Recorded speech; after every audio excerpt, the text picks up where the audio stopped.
Rock stars, कैसे हो आप सभी। मैं आपकी सबकी अपनी मैं उपासना आज आपके लिए वापस आई हूँ एक बढ़िया से टॉपिक के साथ, पढ़ाई करने के लिए नहीं, आपके साथ सिर्फ ये डिस्कशन करने के लिए कि आखिरकार सीबीएसई में जो बहुत इंपॉर्टेंट सवाल आता है, जो नए बच्चे आप 9th-10th में आए हो कि पढ़े कैसे, हम क्या करें। तो सबसे पहली मेरी एडवाइस ये है कि भैया जैसे ये इंसान यहाँ पर पता नहीं कितनी सारी बुक्स के ऊपर हाथ फेर रहा है, वैसे ही भैया तुम लोग ना पहले तो 36,000 जो किताबें हैं उन्हें छानना भैया बंद करो। सबसे पहले अभी नए नए आए हो, इतना दिमाग पे प्रेशर डालोगे तो प्रेशर कुकर बन जाएगा। तो सबसे पहले एनसीईआरटी खोलिए, एनसीईआरटी के जितने भी टॉपिक्स आपके चैप्टर्स हैं जो आपके इन एग्जाम्स में आ रहे हैं आप उन्हें कीजिए, उनके आप नोट्स बनाइए, एनसीईआरटी की एक एक लाइन आप अच्छे से कीजिए। उसके बाद एनसीईआरटी के बैक क्वेश्चंस और इनटेक्स्ट क्वेश्चंस सॉल्व कीजिए। जब आपको ये लगता है कि हाँ बायो के, केमिस्ट्री के, फिजिक्स के, जब आपके सारे के सारे इनटेक्स्ट क्वेश्चंस आप सॉल्व कर सकते हैं, एनसीईआरटी के बैक क्वेश्चंस आपसे हो गए, तो हाँ मैं ये जरूर सलाह दूंगी कि आप और थोड़े से नोट्स के लिए, नोट्स बनाने के लिए, क्योंकि कई बार क्या होता है एनसीईआरटी में जो है वो लाइंस बहुत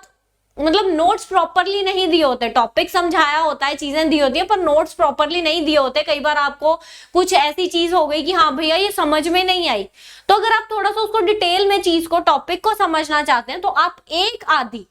अपने पास हेल्प बुक रखिए, तीनों की, फिजिक्स, केमिस्ट्री और बायोलॉजी की। May be Lakhmir Singh, may be Dinesh, may be Pradeep, कोई भी ऐसी एक हेल्प बुक जिसकी आपको लैंग्वेज इजी लगती है, आपको समझना आसान लग रहा है उस हेल्प बुक में से, तो आप उस एक हेल्प बुक को नोट्स बनाने के, या फिर कई बार आपको एनसीईआरटी के क्वेश्चन आंसर्स ढूंढने हैं तो वो उन हेल्प बुक्स में मिल जाते हैं, तो वो आप हेल्प बुक इस पर्पस के लिए एक आधी रखिए, 50-60 नहीं, एक आधी हेल्प बुक जो आपको इजी लगती है वो रखिए। उसके बाद आप नोट्स बनाइए। उसके बाद आप क्या कीजिए, जब आपको अब लग रहा है कि हाँ भैया मेरी एनसीईआरटी फुल टू हो चुकी है, मुझे सारी एनसीईआरटी अब आती है, इनटेक्स्ट क्वेश्चन, बैक क्वेश्चन सब आते हैं, सब सॉल्व हो रहे हैं चैप्टर्स के, उसके बाद सैंपल पेपर्स उठाइए। सैंपल पेपर्स उठाने से ये होगा कि आपने जितना पढ़ा है आपकी अपने आप को आप जज कर सकते हैं कि मुझे कितना आता है, उससे आपको पता चलेगा आप कितने पानी में हैं। सैंपल पेपर जब आप सॉल्व करेंगे तो आप देखेंगे कि हाँ मुझे ये क्वेश्चन आता है, ये क्वेश्चन आता है, ये क्वेश्चन अगर नहीं आता भैया इसका मतलब मेरा ये टॉपिक छूट चुका है और सैंपल पेपर में है, इसका मतलब पेपर में आ सकता है।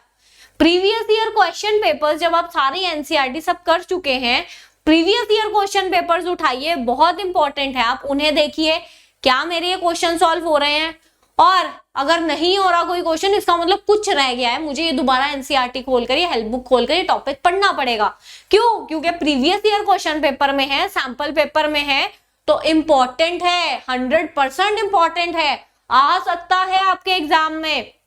क्वेश्चंस प्रीवियस ईयर के रिपीट हो सकते हैं आपके पेपर में। तो कोई वहम दिल में ना रखिएगी ये नहीं आएगा, अच्छा नहीं भी किया मैंने तो कोई बात नहीं। तो इसी तरह से स्टेप बाय स्टेप अपने आप को असेस कीजिए, जज कीजिए। जो आपके नोट्स अभी आप बनाएंगे वो ये मत सोचिए आपका टाइम वेस्ट हो रहा है, भैया वो आपका टाइम सेव हो रहा है। उसके बाद एग्जाम टाइम में 50 बुक्स छांटने की बजाय जब आप अपने वो नोट्स खोल कर बैठेंगे तो आपका कितना टाइम सेव होगा, आप सिर्फ इतना सोचिए, ठीक है। और लास्ट चीज, बी कॉन्फिडेंट, बी काम, पैनिक मत कीजिए, सब बहुत अच्छे से हो जाएगा।